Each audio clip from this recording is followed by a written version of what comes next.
see who it is. The creator herself of Way Up with Angela Yee. Angela Yee. Well, thank you, Jay White. I'm glad you finally got to me. What? Are you kidding? You on the other side of the table. Yo, obviously, this ain't new. You getting interviewed, but in your own space getting interviewed. Yeah, this is a first. It feel wild, right? Yeah, I like it. This is more work for you. It is. Listen, I got to live up to a giant name in the industry. So, you know, I'm all gas, no brakes. You know, I don't play no games. Yeah, I know. So the concept that we created with the after party is to really get into how celebrities like yourself have leveraged their celebrity into entrepreneurship. Mm-hmm. So we're going to talk about that, right? But let me get a little backstory. Okay. That I want to know. How you get into radio anyway? Radio, I started off doing marketing, and the way I got into radio was I used to work for Eminem for his clothing line. Are you serious? Yeah, Shady Limited it was called. I bet you ain't nobody know that. I did, man, but go ahead. And so when he launched his station, Shade 45 at Sirius XM, yeah, I went to the launch party, and then I actually spoke to his management team about me just doing marketing for Sirius. Okay.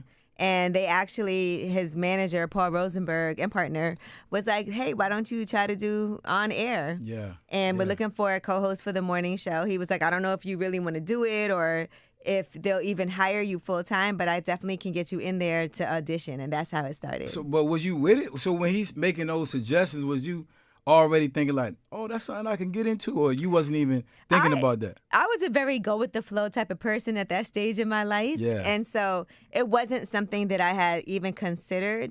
But I think anybody, if you get the opportunity to do something like that, who wouldn't at least try it? Yeah. And at first, I didn't really tell anyone about it just in case it didn't happen and it didn't work out. You don't want to tell people I'm on the air. Yeah. So I just was on there trying it out. It was very, very rocky at first, very shaky.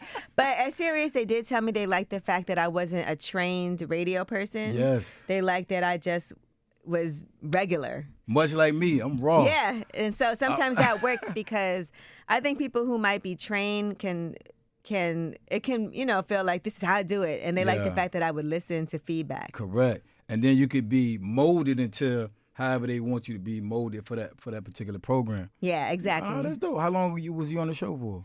So I was on with Cypher Sounds at first. I was at Sirius for 6 years. So I was on with him, but then when he left to go do his own morning show at Hot 97. Okay.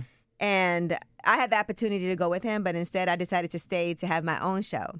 What was the name of that show? The Morning After with Angela Yee. The after party with it's the coming. Morning After. Okay, I'm getting it. The Morning After has the more morning meetings after. Too, yeah. I think. So let me ask you this. Side note: is the morning after better than the after party? Think about what I'm saying. Like, after the after party, you might need the morning after. You gotta have the morning after. All right, anyway, I'm getting sidetracked. Anyway. I didn't even know you had that show, though. That's crazy. Yeah, so that's how it really started. But during the time that I was on with Cypher, I also got my own nighttime show called Lip Service. Okay. So things were going really well, and I was having my own segments on the show, and so people really liked it.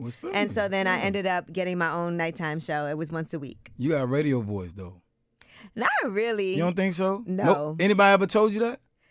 Not a radio voice. Some people, I have a distinctive voice. People will say that, and either people love it or they hate it. Yeah, so. yeah. But let me ask you this: when you just walking around and you get to talking with your friends, the people turn around and be like, "I thought you sound familiar. I thought I knew your voice." I think people recognize my voice more than they recognize me at times, especially during the pandemic when we had masks on. Yeah. And I would go places. If I talk, people would be like, "Hold on," they'll turn around, and they also be like, "You sound exactly the same in person as you do on the radio." No, legit to the T. Yeah, some people have a radio voice where they're like, "Hey, what's up?" Yeah. But I don't have that. All right. You right. You got a distinctive voice, not a radio joint. Right. Which one I got? You have a radio voice. No, I got like some slow jams about you to feel come me? out. Tonight on After Party See? with Jay. Yo, I play around a lot because I be telling people like, if you can't smile while you having a conversation, regardless of how deep it is, come on, man. I don't understand that piece about life. But anyway, let me keep going. Okay. So boom, that show. Because let me tell you where I know you from. Mm-hmm. The Breakfast Club. Right. You feel me? Like, I never, coming from Maryland, from Virginia, and then Baltimore, we really ain't start listening to Breakfast Club and all that until, I don't know when, but when y'all got popping, you had a real big impact on that show for me even listening to it.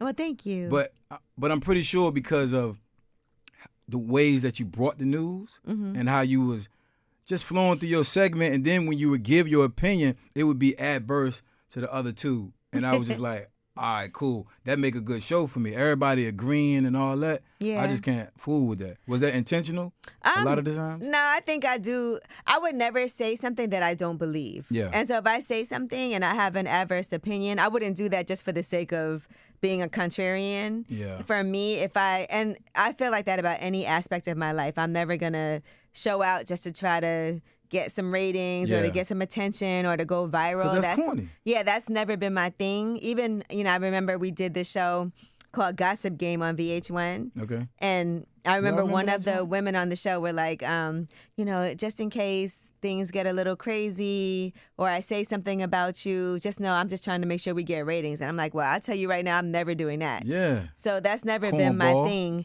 In real life, I have to walk around and be comfortable with things that I've said and done. And so I never want to say or do things that I'm uncomfortable with. And I believe that if you've been on the radio as long as I have, it's been almost 20 years now. Sheesh, I'm only 20. Yeah, it's been, since before you were born. And there's always going to be times that you're like, man, that didn't make sense, or I was wrong here. There's no way that you're going to always get it right. But at least I have my intentions are to be a decent person. Yeah. I think it come across that way. I think you come across very authentic, true to yourself. And I think when you do it that way, much like you're saying, when you go with your gut, you don't have a lot of regrets. Right. You know what I mean? Because when you say something out there, it ain't like you can take it right back. It's out there. Yeah. You know what I mean? So I like that. I agree with that. Because I know that a lot of people try to do things for a reaction or for a moment, and I don't like people to be uncomfortable around me. Oh, I'm different. I'm the opposite. Yeah, you like to make people uncomfortable. Oh, let me say it like this. I don't mind living in that. Okay, if people uncomfortable around me, I'm being true to myself. Right. You know what I'm saying? It might not be intentional. Yeah, but and that's I'm what just I doing mean. me. Intent. Okay, if people cool. are uncomfortable, it's not necessarily because I'm trying to come in here and create that environment. Sometimes it happens. Yeah. Naturally, and sometimes I do feel a way. And it might come through, but it's never on purpose. It's never set up to be or by design. You got a big personality, but you low key quiet though. Do a lot of people know that though? Like you not standoffish by no means, but you low key quiet. But you got a huge personality. I'm chill. Super chill. So when I go places, I'm the type of person, I don't mind other people having the spotlight. I don't feel like I have to be the person that everybody's coming up to and speaking to. I'm very fine with being there, being humble, supporting other people. There's a lot of times that I like to go out and support what other people have going on. That's and cool. I like to put people in the spotlight. Yeah, versus you being in there. Because you're always in there anyway. Like, not always, but majority, like, this is who you are. I feel like part of my job is to spotlight other people. And so I don't mind that. Like, I like to honor other people, or I like to be like, do you know this person? I like to connect people with each other, too. Oh, okay. All right. So we're going to fast forward. Breakfast Club, whatever decision you made to roll out, all right, boom, you did. Now, what's the concept behind Way Up? And how long did it take you internally to be like, all right, this is what I need to do, and let me just go ahead and pull the trigger?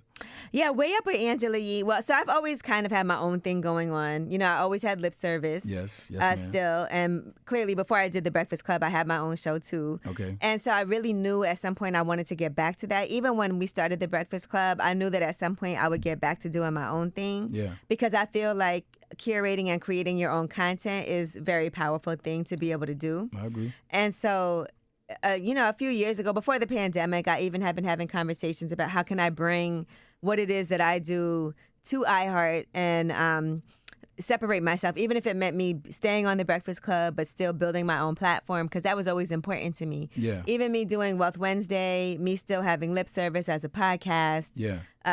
Just different segments that I have. I have my rumor report always, front page how news. How many different segments is Ask that? Like, Ye. Yeah, so I always had my own thing.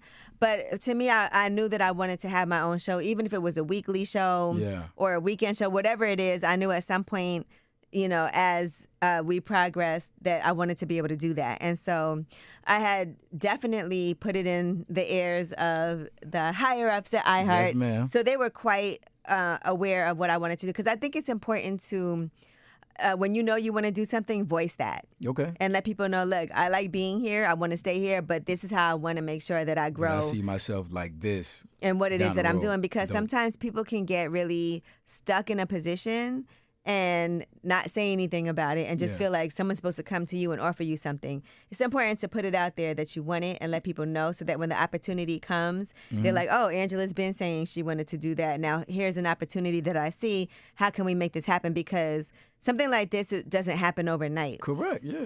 There's a lot of moving pieces. We launched as a nationally syndicated show, so that means that we're launching in tandem with a lot of different cities, a lot of different program directors, a lot of different personalities, a lot of different salespeople. It's not just in New York. Yeah, okay, and so even for this to happen, this is something that was over a year, even before I knew about it, in the makings. Because you was already putting it out there, and then other people got Yes, got to they pushing knew, it. Okay. but I didn't know that this was something that was going to happen until it had been discussed internally how it was going to happen. So even before they were able to be like, okay, Angela, because when I sat down and met with our boss, Thea, she's from DC. Yes.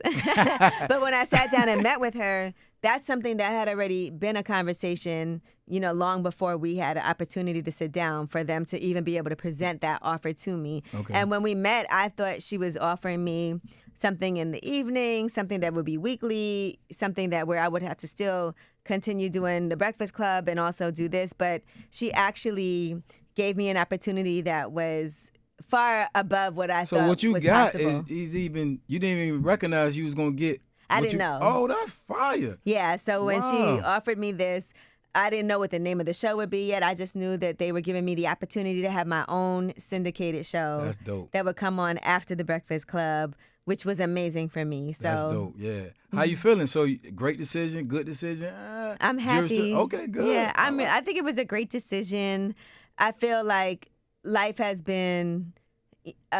it's been changing. It's been life-changing. Just even getting more sleep has been amazing for good. me. Okay. And then also curating more content. It is a little different than the Breakfast Club. I try to focus more on like up-and-coming things rather than like, it's not always, obviously it's great to get those big established, but I do have the opportunity now to highlight people who are more up-and-coming, which I enjoy. Yeah. And then to do things like bring my Wealth Wednesday platform here, which was important to me to talk about finances, to come up with some new segments, and to really produce my own show in conjunction with my team up here. So even Tell Us a Secret, that's a segment that I feel like people really enjoy. It's where fire.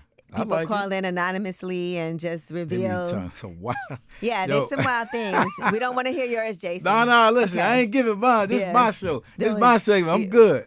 We don't want to hear your anonymous secret. I know there's too many. I can't even just My imagine. voice too distinct, so I can't call me like I got a secret, yo. You can be like, who is this? I'm like, nah, you gonna know me. You gonna know my voice. What's the concept behind Way Up? Do you have one concept, or is it a multitude of things? Well, way up is just, I think, how we should be striving to be, right? Oh, okay. We're all on the way up. And so the way I look at it, the way I looked at it for myself was I'm way up from where I started, but I'm still on the way up.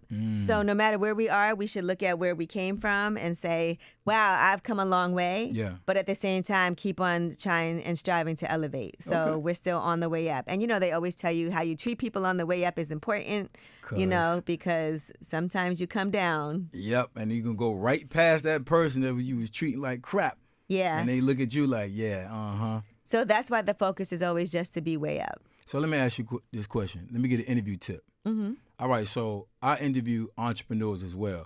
That's on the up and coming, and or are established in their Yes, lane. you do. You know what I mean? So one of the things that I'm having an issue with that you can help me right now. Give me a tip right now. Some people just aren't who they say they are. Right. And it's written over my face like that's cap, man. Like, no, that's not happening. How do you interview somebody objectively or non-objectively, however you say it, and still get whatever messages that they trying to portray and push them have pushback too. Right. Like, is it a fine line between all of that? I think you can ask anybody anything. It's just how you ask it. Yeah. So you can't be like, that's cap, I don't believe you. But what you can say is, well, now, how did that happen? Can you explain? Yeah. And just get people to break it down for you further. Yeah. Because, you let people make their own decision. You can't tell somebody in an interview that their experience isn't their experience or that they're not being honest. But what you can do is question people and then let people listening make their own evaluation of that. And you can also ask questions coming from the space that you're in because of how much you know. And, For sure. in the entrepreneurship and the financial space where you can be like, well, how is that possible? Right, Because yeah. X, Y, and Z. Or, well, I've seen other people try to do that, or I've tried to do that, and this is what happened. So can you break down how you made that happen? Yeah. And people will tell on themselves if they're not who they really are. So just keep them talking. Yeah, just keep on asking questions. And keep pushing just to see what happens. Because when I'm like, I think I got to fix my face too. Yeah. My face be like, I don't know what you're talking about. So I gotta correct that so I can just be like, maybe you need a sound effect from when you don't believe yeah, someone. like a soundboard, womp womp. Yeah. Womp. Or, I don't know, something. You know what I mean? You need something. Maybe you need a puppet to ask the question. Come on, yo, like a segment out. within this. I need to do something like that because sometimes I'd be like, yeah, all right, you know what I mean? Because I know the reason. All right, here's a real truth moment. You ready? Okay. Some of the people that now I'm saying it, now people like, I ain't coming. So some of the people I am gonna interview, I just want to know, like, is this real or is this not? Because you see people, anybody can get an ad. Right. Anybody can be sponsored on Instagram and Facebook, right? And then these individuals are plastered all over the place, and it's going to the community, either hurting or helping. Right. I'm gonna bring them up there and let's get to it. Because if you're beneficial, I want to push your message. But if you hurting, I want to semi-expose it. But I think let me say this too. I think in anybody that's has semi-success online selling anything, somebody has had a success with that thing, right? Whatever that thing is. Okay, and I really want to come from that. Nothing is all bad, and so I recognize that, and I want to just push back a little bit so somebody that's on the fence about whatever this service or program is can be like, all right, let me give it a shot. Hey, look, Jay, for you, even yourself, you've had people that can doubt what it is that you do too at times. Yeah. I think everybody has that, right? Because there's always going to be people who have good experiences and bad experiences.